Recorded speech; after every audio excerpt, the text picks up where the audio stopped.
பிரண்டை அப்புறம் தூதுவளைலாம் அரைக்கிறதுக்கு சிரமமாக இருக்குது. அதனால் வந்து மசாலா மிக்ஸி ஒன்று வாங்கியிருந்தேன்.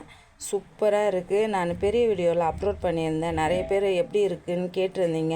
அதனால தான் நான் வந்து இப்போ வந்து உங்களுக்கு சரி சொல்லிடலான்னு சொல்லிவிட்டு, இது வந்து ப்ரொமோஷன்லாம் கிடையாது, நான் சொந்தமாக வாங்கினது. சரி நீங்கள் எப்படி இருக்குது ரிவ்யூ சொல்லுங்கன்றதுனால தான் நான் இப்போ சொல்லிகிட்ருக்கிறேன். ரொம்பவே நல்லா இருந்தது. நான் 2500 லிட்ரு வாங்கியிருந்தேன். ரொம்ப பெருசுன்னு நினச்சேன், ஆனால் ரொம்ப சின்னது தான் அது. நம்ம 1 கிலோலேருந்து 1.5 கிலோ தான் அரைக்க முடியும். மஞ்சள் வாங்கியிருந்தேன். ஒரு 2 செகண்ட் தான் சூப்பராக அரைச்சிருந்தது. நம்ம இட்லி பொடி அரைக்கிறதுக்கு கரெக்டாக இருக்கும். ரொம்ப கஷ்டமாக இருக்குது தூதுவளை பிரண்டை தான். இனிமேல் ஈஸியாக இருக்கும். ட்ரையான ஐட்டம்லாம் நீங்கள் அரைச்சிக்கலாம். கொஞ்சமாக மிளகாத்தூள் எது வேணாலும் அரைச்சிக்கலாம். ஆனால் ரொம்ப நல்லா இருக்குது.